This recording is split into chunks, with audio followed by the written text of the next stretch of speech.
आदरणीय दादांच्या अचानक जाण्यामुळे ही पोकळी निर्माण झालेली आहे। या सगळ्याच ठिकाणी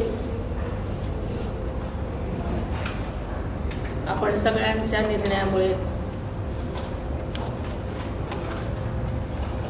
जे चेअरमन पदाची निवड होती त्यासाठीची आजची आपली ही बैठक आहे।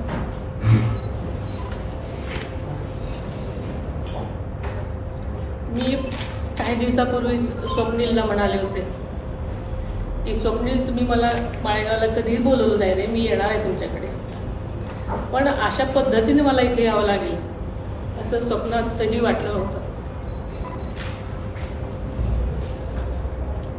आदरणीय दादांचं माळेगाव कारखाना एक देशामध्ये अग्रगण्य साखर कारखान्याचं एक स्वप्न होतं आणि त्या दृष्टीने त्यांची वाटचाल चालू होती।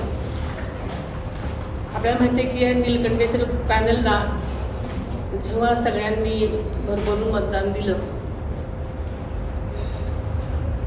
आपल्या सगळ्यांच्या सहकार्याने, आपल्या सरकारच्या कामामुळे आणि दादांची निष्ठा आणि दादांचं बारीक लक्ष प्रत्येकावर, त्यामुळे आपण सगळेजण ह्या कारखान्यावर आल्यानंतर दादा उपमुख्यमंत्री असताना, एक अर्थमंत्री असताना सुद्धा या कारखान्याची जबाबदारी त्यांनी घेतली, आपण सगळ्यांनी त्यांना दिली। त्यामागचं एकच कारण होतं की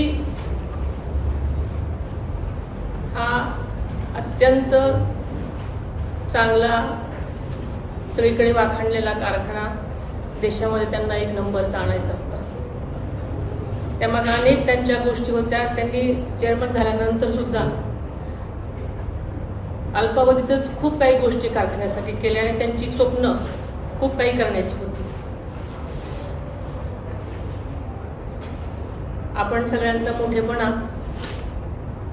की सगळ्यांनी दादांची ही जागा माझ्यासाठी म्हणून तुम्ही सगळ्यांनी दिली, त्याबद्दल सगळ्यांचं सुरुवातीला मी मनापासून आभार मानते।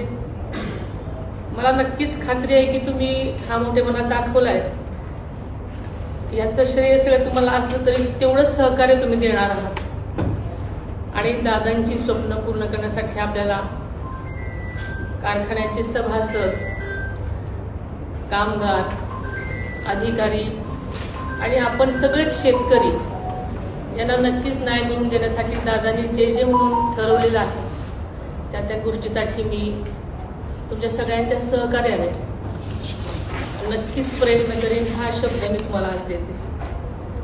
त्यांच्या एमडीला फोन करण्यापासून यायची आपल्याला माहिती आहे की दौड शुगर असेल किंवा बाकीचे सगळे कारखाने असतील, त्या सगळ्या कारखान्यांचं अधूनमधून मी पण भेट द्यायची। त्याच्यामुळे अगदी सखोल माहिती नसली तरी मला त्याविषयीची तोंड ओळख चांगली आहे।